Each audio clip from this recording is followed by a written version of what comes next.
3টি ছেলেই মারা গেছে, বড় নাতি কজনও নেই।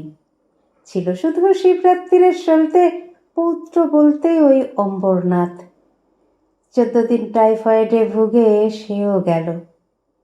রূপে গুণে নাতির মতো নাতি। এই অম্বরনাথ যখন হয়, রমাসুন্দরী এক দণ্ড বুক থেকে নামাতেন না। ছেলেবেলা থেকে বরাবর সব পরীক্ষায় প্রথম হয়ে আইন পাশ করে আইনের কলেজের প্রফেসর হয়েছিলেন। ওকালতিতেও যথেষ্ট নাম। এহেন অম্বরনাথ মাত্র 48 বছর বয়সে মারা গেলেন। কিন্তু আশ্চর্য এই, রমাসুন্দরী তা বুঝতেও পারলেন না। কান্নার শব্দ যখন প্রবল হয়ে উঠল বাড়ি থেকে বার করার সময়, বুড়ির একবার চেতনা এসেছিল। হ্যাঁ রে, ওরে কে আছিস রে? ছেলেমেয়েরা যেন কান্নার শব্দ পাচ্ছি না। কি হয়েছে রে? কাদের বাড়িতে কাঁদছে? বুড়ির চোখ এবং কান দুই ক্ষীণ হয়ে এসেছে। ঝি চাকরেরা সত্য কেঁদে আকুল, উত্তর দেবে কে? কি যেন একটি পাড়ার ছেলে কানের কাছে হেঁকে বললে, ও কর্তামা, অম্বরবাবু মারা গেলেন যে, আপনার অম্বরনাথ। বুঝতে পারছেন না? বুড়ি অনেকক্ষণ চেয়ে রইল ফ্যাল ফ্যাল করে শূন্য পানে। তারপর বললে, ও তা হবে। অপেক্ষাকৃত নতুন ঝি মঙ্গলা চোখ মুছতে মুছতে বলে, মুখে আগুন, একটার পর একটাকে খাচ্ছেন আর নিজে বসে আছেন অখণ্ড পের মাই নিয়ে, আকন্দর ডাল মুড়ি দিয়ে। জমেরও অরুচি গো। রমাসুন্দরীর যে কত বয়স হয়েছে তা কেউ জানে না। 100 কিংবা তার বেশি, অন্তত খুব কম নয়। 3 ছেলেই পরিণত বয়সে মারা গেছেন। নাতিরাও খুব অল্প বয়সে কেউ যায়নি। বিধবা হয়েছেন 50 বছরেরও বেশি। ভালো করে চলতে পারেন না, ঝুঁকে পড়ে নুয়ে চলেন মোটা একটা লাঠিতে ভর দিয়ে। চোখে খুব পুরু লেন্সের চশমা দিয়েও দেখতে পান না। কানে কম শোনেন। স্মৃতিশক্তি কবেই চলে গেছে। ধারণা বোধশক্তিও গোলমাল হয়ে যাচ্ছে। তবু মৃত্যু নেই, বেঁচে আছেন ঠিক, বছরের পর বছর। 3 ছেলে 7 পৌত্র, 24টি প্রপৌত্র, জাজল্যমান সংসার। বিরাট বাড়ি, ঝিচা করে আত্মীয় স্বজনে গম গম করছে। রমাসুন্দরী তাদের সবাইকে চেনেনও না, চিনতে চেষ্টাও করেন না। আজ বলে নয়, অনেক দিন থেকেই দোতলায় সিঁড়ির পাশের ঘরটি আগলে পুরনো আমলের একটা লোহার সিন্ধুকে ঠেস দিয়ে বসে বসে দন্তহীন মারি দুটো পাকলা নাপন মনে।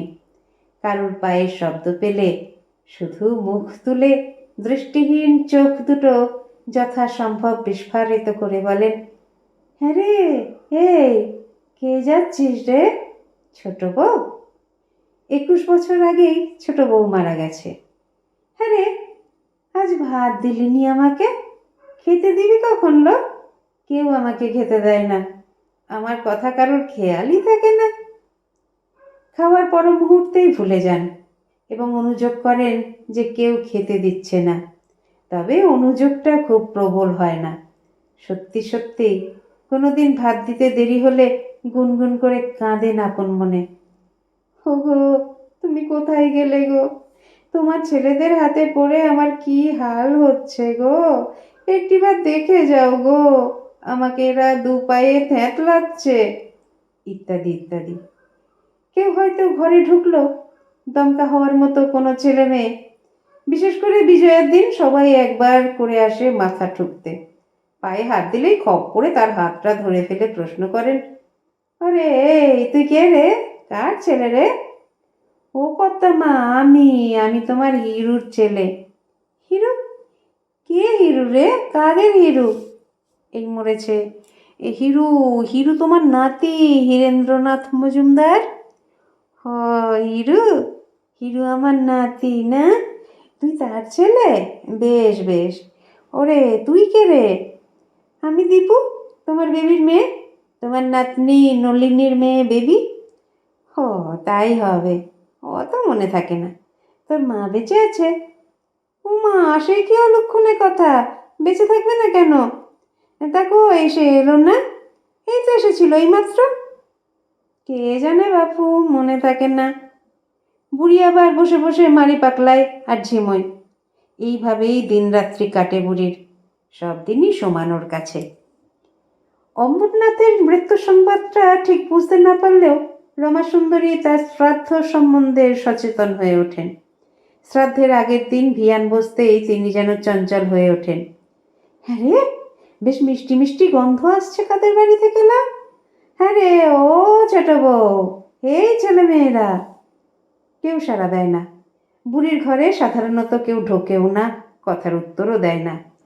রমাসুন্দরী উঠে দোরগোড়ায় আসেন, হেঁট হয়ে লাঠি ধরে ধরে। ওরে অকুকি, কে যাচ্ছিস রে? কেন কর্তামা? বছর 10 বয়সের একটি ফুটফুটে খুকি এসে কাছে দাঁড়ায়। পান্তুয়া ভাজা হচ্ছে কাদের বাড়ি লা? আমাদের বাড়ি? আবার কাদের বাড়ি হবে? আমাদের বাড়ি কেন রে? লোকজন খাবে? ও, তা আমাকে দিলি না তোরা? দাঁড়াও, সবে তো তৈরি হচ্ছে, লোকজন কাল খাবে। মঙ্গলা নিচে থেকে শুনেই দাঁত কিরমির করে। হ্যাঁ, তা খাবে না? মুখে আগুন তোমার। নাতির ছেলেদের মিষ্টি খাবার জন্যে নোলা শক করছে একেবারে। রমাসুন্দরী আপন মনেই বিড়বিড় করে কি বকেন। আরো খানিকটা পরে আবার ডাকেন, খুদি, ও খুদি, খুদি রে, কোথা গেলি? ওই লাও। পুরনো চাকর রঘু বলে ওঠে। হাসবো কি কাঁদবো ভেবে পাই না। ওখানে ওর খুদি কোথায় বলো তো? সে শ্বশুরবাড়ি বসে বিষম খাবে। খুদি হলো আসলে অম্বরনাথের বোন, পাতিয়ালায় থাকে সে। তার আসা সম্ভব হয়নি, এসেছে তার বড় ছেলে রাঘব। ও রাঘব, যাও না বুড়ির কাছে, তোমার মাকেই ডাকছে। 20-21 বছরের পাতলা ছিপছিপে ছেলে রাঘব সিঁড়ি বেয়ে তরতর করে উপরে উঠে আসে। কি হয়েছে ও বুড়ি? তুই কে রে? কার ছেলে? আমি খুদির ছেলে। মরণ, খুদির আবার ছেলে হলো কবে? বুড়ি আবারও বিড়বিড় করে ওঠে। আমার সঙ্গে ঠাট্টা, চালাকি। বিরক্ত হয়ে রাঘব চলে যায়। বুড়ি কাঁদে গুনগুন করে। অনেক রাত্রে কার বুঝি দয়া হয়, বলে, আহা, দাও দাও, দিয়ে এসো। ওরই তো সব, ছেলে পুলে নাতি নাতনি, ওরই তো সংসার, দিয়ে এসো দুটো মিষ্টি। পূর্ণিমা অম্বরনাথের ভাইঝি।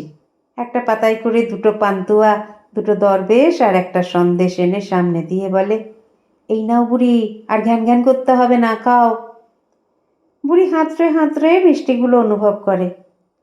হ্যাঁ রে, এত মিষ্টি কোথা থেকে এলো রে? অর্থাৎ ইতিমধ্যেই ভুলে গেছে সব ব্যাপারটা।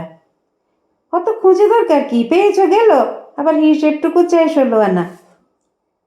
অনেক রাত অবধি বুড়ি মিষ্টিগুলো খায় পাকলে পাকলে। পরের দিন আবার সচেতন হয়ে ওঠে বেলা বাড়ার সঙ্গে সঙ্গেই। হালুইকরদের রান্নার গন্ধে একটা বিশেষত্ব আছে, সেই স্মৃতি বুড়ির মাথা থেকে মুছে যায়নি একেবারে। বাতাস শোঁকে আর বলে, হ্যাঁ রে, কিসের কি হচ্ছে রে তোদের বাড়ি? ও মেজ বউ, কার বিয়ে? হ্যাঁ রে, ও ছেলে মেয়েরা, শোন না এদিকে। ওদিকে শ্রাদ্ধ শুরু হয়েছে। কোন বিখ্যাত কীর্তনিয়ার দল এসেছে গাইতে। এদিকে রান্না চলছে দ্রুত। দুপুর থেকেই কিছু কিছু লোক খাবে, সবাই ব্যস্ত। বুড়ির সঙ্গে বকবে কে? কেউই যখন উত্তর দিলে না, তখন বুড়ি নিজেই হাতড়ে হাতড়ে সিঁড়ির কাছে এলো। পা দিয়ে দিয়ে সিঁড়ির ধাপ অনুভব করে বসে বসে নামতে লাগলো, এক ধাপ এক ধাপ করে। প্রায় যখন মাঝামাঝি এসে পৌঁছেছে, তখন কে যেন দেখতে পেলে। এই দেখো, মরেছে, বুড়ি কোথায় চললো? হ্যাঁ হ্যাঁ, কি করো ও কর্তামা, কোথায় যাচ্ছ? কিসের যজ্ঞি হচ্ছে তাই দেখতে যাচ্ছি। আমাকে কেউ কিচ্ছু বলে না, জানায় না। আমি কি এবারের কেউ নই? আমাকে এত অচ্ছেদ্য কেন? বুড়ি রাগে পরিশ্রমে কাঁপে থরথর করে।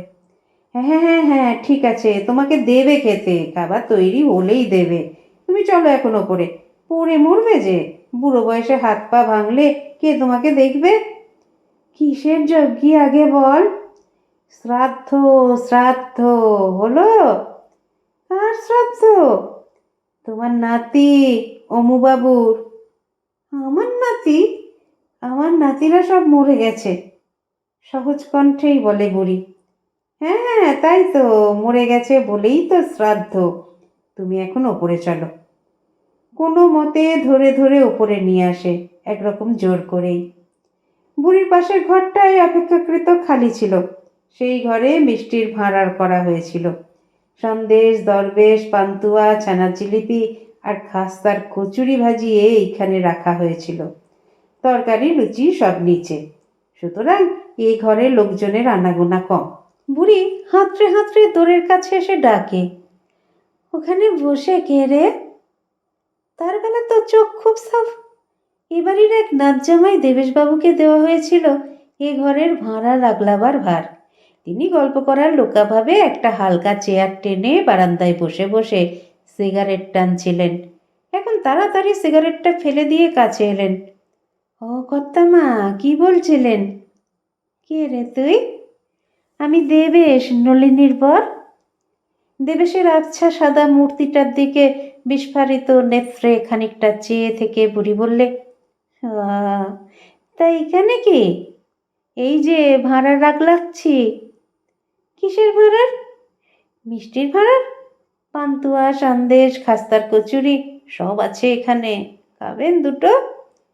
দৃষ্টিহীন চক্ষুই যেন জ্বলে ওঠে লুব্ধ আগ্রহে। দিনা, দিনা দুটো রে, খাস্তার কচুরি দুখানা দে। দেবেশবাবুর করুণা হয়, খান দুই কচুরি এনে দেন হাতে। আর দুখানা দে বাবা, দে দে, তোর ভালো হবে। কত খাবে বুড়ি, মরবে যে। তবু আর দুখানা দেন তিনি। আঁচলে করে কচুরিগুলো নিয়ে গিয়ে বুড়ি কোথায় রেখে আসে। হ্যাঁ গো, ও ছেলে, আছো ওখানে? দেবেশবাবুর সাদা ঝাপসা মূর্তিটা আর দেখা যায় না। দেবেশবাবু তখন পান খাবার অছিলায় নিচে নেমে গেছেন। ভবানীপুর থেকে সম্পর্কে তার মাস্তুতো শালির দল এসেছে, রূপসী ও বিদুষী। তাদের সঙ্গে হাসি তামাশা করতে করতে খেয়ালই ছিল না তার ভাড়ারের কথা। অনেকক্ষণ পরে কে একজন এসে মনে করিয়ে দিতে তিনি তাড়াতাড়ি ওপরে এসে দেখেন বুড়ি বারান্দায় বসে হাউ হাউ করে কাঁদছে। কি হলো, কি হলো ও কর্তামা? অপরাধী কাছেই ছিল। ততক্ষণে আরও কতজন এসে জড়ো হয়েছে। ছেলেরা পরিবেশন করার জন্য ওপর নিচ করছে দ্রুত। সেই সময়ে বুঝি বুড়ি সিঁড়ির মুখে গিয়ে দাঁড়িয়েছে। একটি ছেলে নেমে আসতে গিয়ে হঠাৎ সামনে পড়ায় নিজেকে সামলাতে পারেনি। ধাক্কা লেগে বুড়ি ছিটকে পড়ে গেছে। কোথাও লেগেছে নাকি? দেবেশবাবু প্রশ্ন করেন চেঁচিয়ে। লেগেছে না ছাই, ওর রাগটাই বেশি, একটি ছোকরা বলে উঠল। আমাকে খুন করে ফেলেছে একেবারে, বুড়ি নাকি কাঁদতে কাঁদতে বলে। আচ্ছা আচ্ছা, আমি ওকে শাসন করে দিচ্ছি, আপনি এখন ঘরে চলুন। দেবেশবাবু একরকম পাঁজাকোলা করে তুলে ঘরে নিয়ে আসেন বুড়িকে। হয়তো সত্যিই কোথাও লেগেছিল, কারণ বুড়ি সারা রাত গ্যাঙালে। কিন্তু সেদিন আর তার দিকে মন দেবে কে? পরের দিন কে একজন দেখে বললে, কর্তামার জ্বর হয়েছে যে। মরুক্ষে, বুড়িদের জ্বর হয়ই। দুপুরবেলা ঠাকুর খাবার দিতে এসে দেখলে জ্বরে অচৈতন্য। তখন কর্তাদের কানে গেল। বিকেল নাগাদ ডাক্তারও এলো। ডাক্তার বললেন, হাড়টার ভেঙেছে বলে তো বুঝতে পারছি না, তেমন তো কোথাও ফুলে নেই। এক্স রে করলে, তাই বা কোথায় করব? এমনি সাধারণ ওষুধ দিয়ে তিনি চলে গেলেন। পরের দিন থেকে পেট ছাড়ল, অর্থাৎ বোঝা গেল যে এইবার সময় আসন্ন। তারও পরের দিন শ্বাস উঠবার সঙ্গে সঙ্গে বুড়ির জ্ঞান ফিরে এলো। ঘোলা চোখ মেলে যেন কাকে খুঁজে অতি কষ্টে বললে, অমু, অম্বরনাথ। কাকে ডাকছেন কর্তামা? একটি বধূ মুখ নামিয়ে প্রশ্ন করলে। আমার নাতি অমু, সে কোথায় গেল?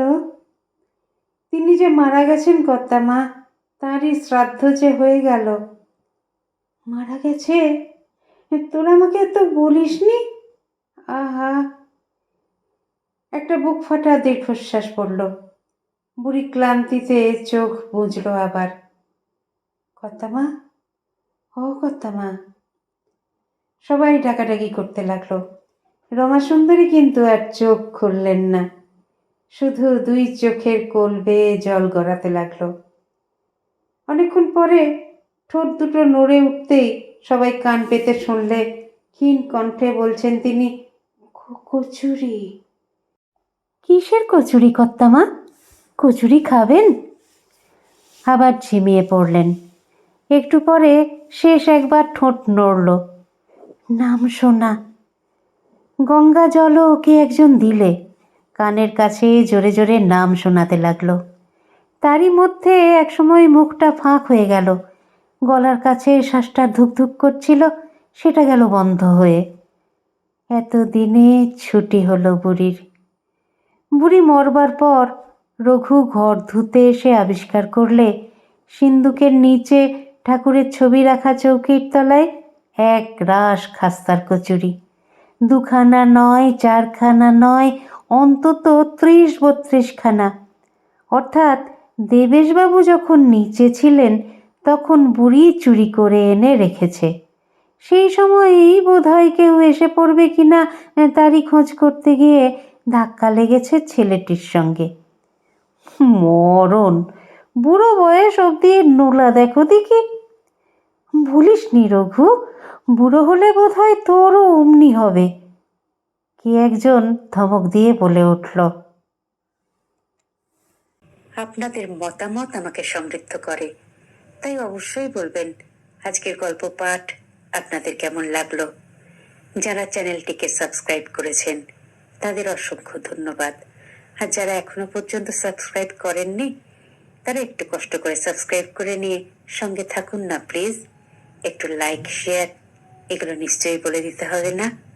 সুস্থ থাকবেন, সুন্দর থাকবেন আর অপেক্ষা রাখবেন পরবর্তী গল্পের। নমস্কার।